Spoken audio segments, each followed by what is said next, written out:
¿Qué tal? Muy buenos días. Mi nombre es Kevin Giovanni Ibar Alejandre. Soy estudiante de la licenciatura en Derecho por la Universidad Virtual del Estado de Guanajuato. El nombre de mi profesor es el doctor Jesús Aguilera Durán.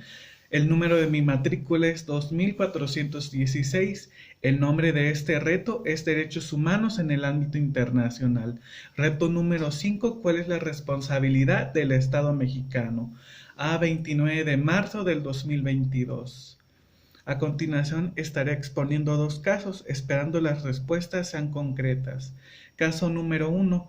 Ana se encontraba pacíficamente repartiendo panfletos a las personas que se encontraban en la plaza de armas de su ciudad. El contenido de los panfletos versaba sobre citas bíblicas. Al enterarse de lo que hacía Ana, un policía decidió arrebatarle los panfletos y detenerla, argumentando que no era lugar para repartir este tipo de información, pues alteraba el orden. Ana permaneció encerrada e incomunicada dentro de una patrulla durante las 3 horas, hasta que terminara la manifestación. Posteriormente el policía la trasladó a Barandilla, donde recibió burlas y descalificativos peyorativos por el personal de seguridad. Luego de un día detenida, la dejaron en libertad. Ana denunció el hecho ante la Fiscalía General del Estado, así como ante la Comisión Estatal de los Derechos Humanos. Ambas instituciones omitieron el inicio de cualquier procedimiento, por lo que Ana acudió a la Justicia Federal, donde resolvieron incompetencia para conocer del asunto. 2 años después, Ana presentó el caso ante la Corte IDH. Pregunta número 1. ¿Consideras que existe responsabilidad por parte del Estado mexicano? Argumenta y fundamenta tu respuesta. Sin duda alguna, para este caso la respuesta es sí.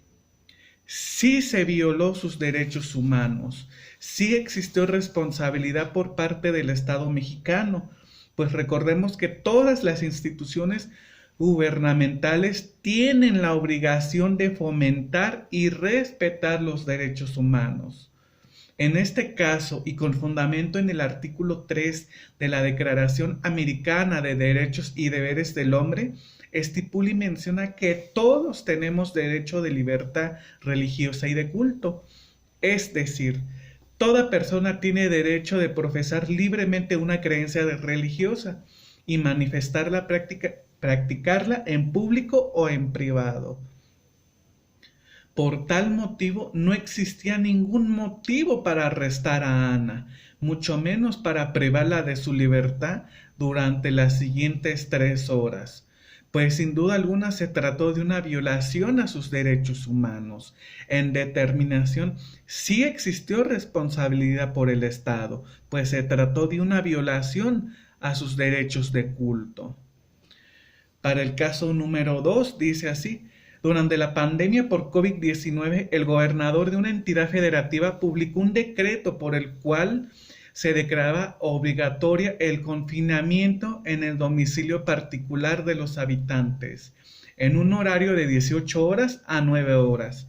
Asimismo, se preveía una multa de 1,500 pesos a quien infringiera estas disposiciones.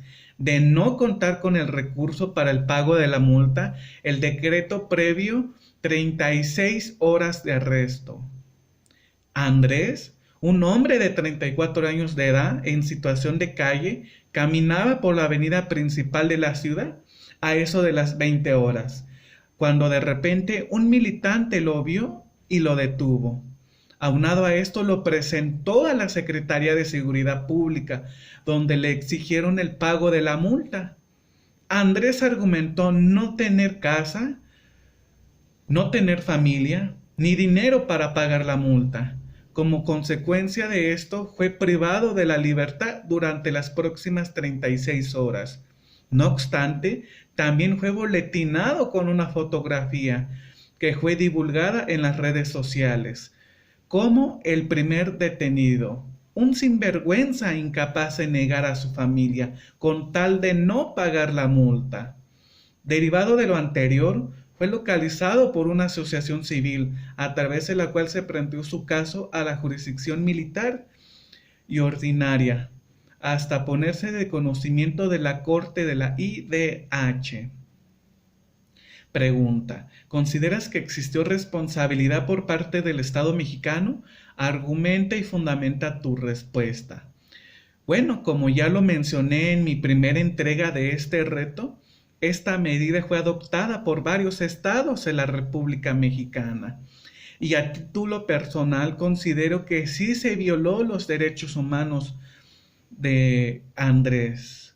Y en este caso se violan los derechos ciudadanos, pues en base a la Declaración Americana de los Derechos Humanos y Deberes del Hombre, en su artículo 8, estipula que toda persona tiene el derecho de fijar su residencia en el territorio del estado de que es nacional, de transitar por él libremente, cosa que en este caso no se cumplió, y no abandonarlo, sino por su voluntad, por su voluntad. Es decir, derecho de residencia y tránsito. En cuanto a la exhibición de la fotografía difundida en redes sociales sobre esta detención, podemos encontrar que esta es otra violación a los derechos humanos de Andrés, pues en la misma declaración y bajo el artículo 4 podemos encontrar que toda persona tiene derecho a la protección de la ley contra los ataques, abusos a su honra y a su reputación, que en este caso pues no se respetó su derecho humano a la reputación y a su vida privada y familiar. En pocas palabras, el derecho a la vida y a la protección a la honra y reputación personal de la vida privada y familiar. Para este caso 2 de Andrés. A modo de conclusión, la Declaración Americana de los Derechos y Deberes del Hombre es una medida significativa en la promoción y protección de los derechos humanos en el continente americano. Estos dos casos que se presentaron a continuación demuestran la gran carencia y deficiencia que viven varias instituciones del sector público en nuestro país.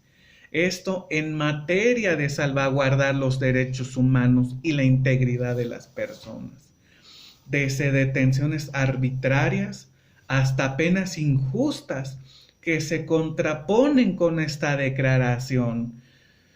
Todos estos órganos de justicia que permiten llevar un proceso apego solo a derecho y solo a constituciones y no de forma arbitraria, pues salvaguardar los derechos humanos plasmados en la Declaración del Hombre dará plena protección internacional a los derechos del hombre.